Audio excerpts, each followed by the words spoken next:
pretty remarkable. So we should all give it simultaneously a tip of the hat. Yep, we're all saluting Dave here, and we hope he continues to run for office. A tip of the hate mail bag. Yeah. Hey, what do you guys want to talk about after the break? Well, we want to talk about how profitable it is to be a nonprofit. You do some pretty good do-re-mi out there. I'm reconsidering my choice of employment at this point. I think I got to tell you, I spent the better part of a couple of afternoons this week whiling my way reading Form 990s. Yeah, so you actually have to look for a new job because you've been fired for internet surfing at this point. Hey, I just filled out some paperwork to form a nonprofit, but we'll get to that after the break. We're halfway through the Coalition. CoalitionRadio.us, Facebook.com/CoalitionRadio. On Twitter, Coalition_radio. We're going to take a break.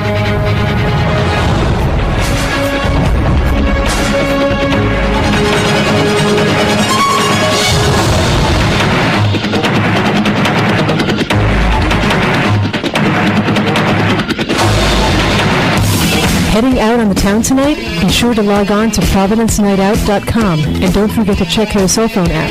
That's ProvidenceNightOut.com.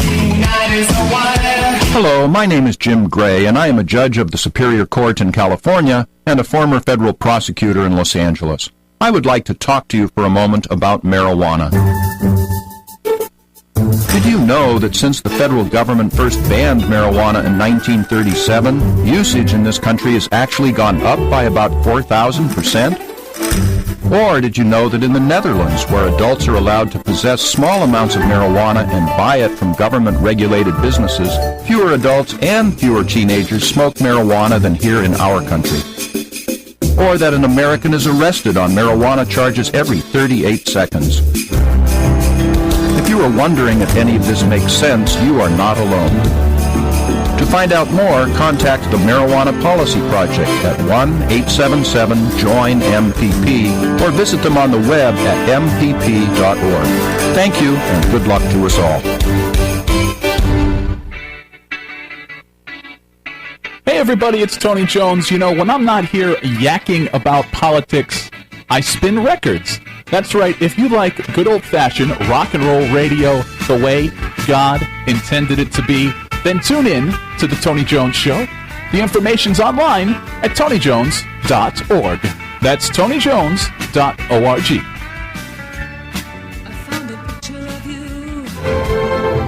13 Folds is your definitive source for cannabis culture, with a print magazine, radio show, live events, and so much more. Check them out online at 13folds.com. That's the number 13, FOLDS.com.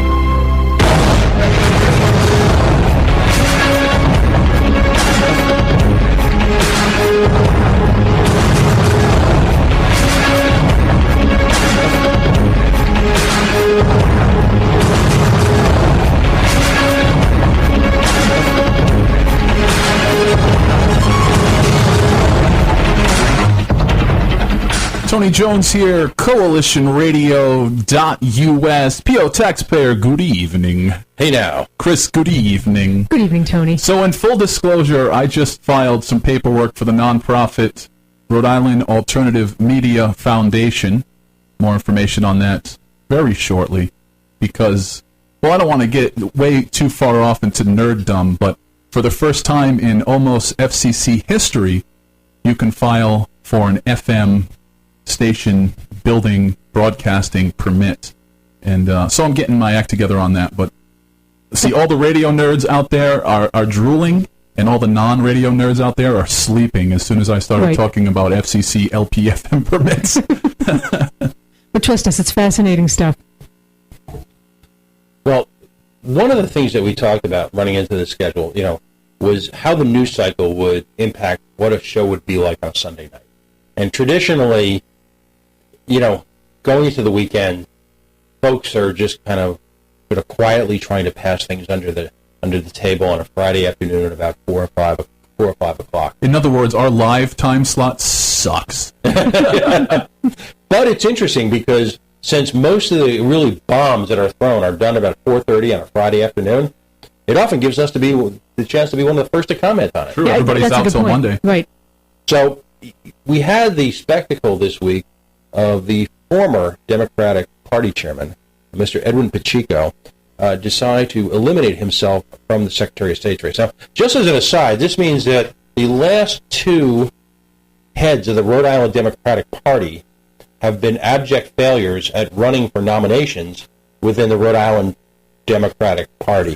So it just a little trivia out there. Right? It seems like that if you're going to, the two death knells, if you want to run for higher office, are either be the mayor of Providence or the head of the party that you want to get the nomination from. Well, I actually don't see why anybody would think that being the head of the party is a stepping stone to elected office, because they're different skill sets.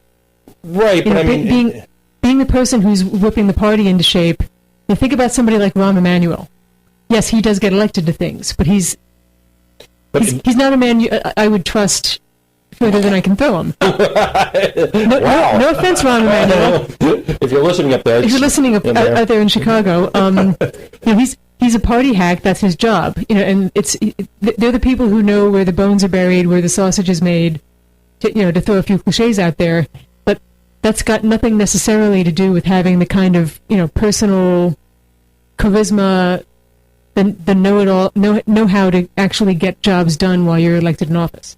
Well, I would agree, but at some point or another, you would think it would make you beholden to the people for whom you work with, to at least give you a shot at the nomination. I mean, go figure. Throwing a bone here. Right, and when you talk about the skill sets necessary to run Rhode Island government, none of these people have any skill sets, so it hasn't been an obstacle for anybody else to get a nomination. So Mr. Pacheco had a very graceful exit speech that he sent out to the various newspapers and media of record. I feel bad because I hadn't even known or cared that he was running. Okay. Zing! It's like, really, you're now not running for a position that we're not going to vote on for at least another year? And that we didn't ever care about to begin with.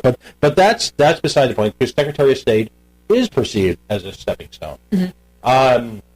So, I'm for one, I'm a little tired of I'm going to go to fill-in-the-blanks prep school, and then I'm going to go get my college degree and study political science, and then while I'm working for it, I'm not saying he's part of this directly, but then I'm going to get my law degree because I want to engage in a career full of public service. And on a personal note, my mom passed away a couple of years ago, and my mother was someone who spent a lifetime in public service, both for his employment as a nurse, one of the first diabetic counselors in the country, someone who was actually the head of our local Democratic Party. That's on that one. And ran the town's library did it for nothing, did it for the right thing, for a thankless job for over 20 years. And essentially, public service was like the cliche about character. It's what you do when no one's watching. You do it for the sake of doing it. Right. And the parties, I think, back then were more about actual service to the country as opposed to service to themselves. Exactly. And it was less about how do we perpetuate ourselves and bring ourselves more money and more donations, and more about we have a vision for what we think would be best for the country. How do we get our vision and the vision of the opposing party somewhat aligned so that we can actually work together on things? Right. In other words, people who I probably would have trusted your mother much further than I could throw her. Right. I mean, it was supposed to be about people who wanted to help lives, not get one. Yeah. So, in his florid, self-described concession speech, he repeatedly talked about his commitment to public service. So, it stimulated a little bit of work here, a little bit of research. And one of my mantras has been, you're not supposed to personally profit from not-profits. I mean, even if you're doing the work of the Lord, okay, there seems to be a really interesting divide in Rhode Island between folks who take sort of the Mother Teresa approach, and it's really kind of surprising who does and who doesn't, and the folks who are making, quite honestly, the big bucks. Now, we did put out a call to Mr. Pacheco. Again, it's interesting being part of the alternative media, trying to find out how to get a hold of these folks. Mm-hmm. Witness my conversation about the mayor of Woonsocket. Because these people don't have websites, they don't have contact. I guess I'm just supposed to know. So, I have to engage in some Columbo-like, investigative work. Well, you're a member of the press now, so you gotta do the legwork. That's how it goes. But if Mr. Pacheco is listening, or a friend of his mentions him, we are open for retractions, comments, further discussion. Matter of fact, I'll invite him on the show if he wants to talk about his nonprofit. But his nonprofit, what's it called, Christine? It's Education in Action? Education in Action. And, it purports to the nonprofit that provides hands-on education programs in financial literacy, civics, and economics. And my retort was, boy, is he right, although in his case it appears that the economics come from financial literacy and civics. In other words, he's making $83,000 a year on an organization that yields significantly less than $500,000 a year in gross revenue. So at a certain point, one has to ask the question in this state, with everybody being broke, social, and again, as a libertarian, I have a heart. I see all these charities stretched to the limit, and my research yielded some really interesting ideas about who's making money personally and not. But all these charities, resources are stretched to the absolute limit. We've got a state that's incapable, it seems like, of cutting an unemployment check in life. I can't think of a time in recent history when so few are able to pay the bills to support so many, and yet you've got folks, 83 large a year. Pretty good. Yeah, I don't know enough about education in action to know, obviously, what he does on a day-to-day basis, how effective the organization is. Some organizations are lean and mean, and they can really wring the most out of a dollar. It may not actually be out of line for him to make what he makes, but however, he is getting paid well. Right.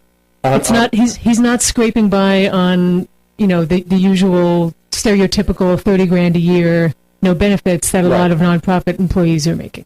Right. So, yes, it's nice of him that he's doing this as opposed to doing something else, but he's not sacrificing for it.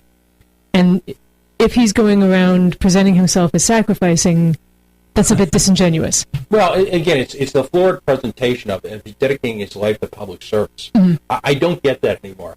Dedicating my life to public service and getting paid pretty much what I get paid in the open market. Yeah. For a similar job, that's enlightened self-interest. It's not dedication. It's a bit of a different thing. I've dedicated myself to stupidity, and I'm doing quite well. So, how does that pay, though? What are the hours? 24/7. That's the problem. But look at the amount of resources that are essentially being channeled away. And I'm talking about the macro level. I'm not trying to. I guess if I was accusing Mr. Pacheco of something, it's certainly not being dishonest. The term I used when I had a conversation with Kate Brewster, who's another one in the club, all right, is being disingenuous. Mm-hmm. All right, it ceases to be public service when you're highly compensated. Yeah. Then it becomes a job and a career. And if that job and that career has a noble purpose, well, God bless you. But please don't come to me and saying you're doing the work of the Lord, because you know what? Nah. You may well be, but you are being fairly compensated. Right. So it's not a sacrifice on your part. Right. I don't understand how the people that donate, and I'm not trying to brag, but I do a substantial amount of donating, and I always do my due diligence. And if I looked into a nonprofit where the executive director was making $100,000, instead I would donate to a Wish Come True where the executive director is making $20,000 and works 7 days a week, or Toys for Tots. I mean, the list goes on. There's a lot of great charities, but I don't understand, even if it's just your $10, $15, $20, $25 donation, how do these people not do a little bit of research? I mean, it's not like back in the day. This information is out there. Well, what's interesting is that the compensation levels, and if we're up on Facebook right now, so somebody tell me where I'm wrong or tell me where to find this. The compensation levels are public knowledge. Who is donating is not. So one has to wonder, was this the intended use of the 501c3 charitable exemption to, in some cases, now we're not making this allegation on Mr. Pacheco, but in some cases, to find ways to fund political people through the use of donating to a charitable organization where the salary represents a disproportionate share of its annual revenue. I wouldn't be surprised if that's happening in some cases, particularly, there was that explosive situation recently where the IRS was being called under scrutiny for having been reviewing, supposedly all these conservative named nonprofits. Well, and there was a brouhaha about that. As it turned out, the person who had asked the question of the IRS in the first place only asked to see the ones that were conservative named. And it turns out they had investigated the ones with liberal names as well. But all of those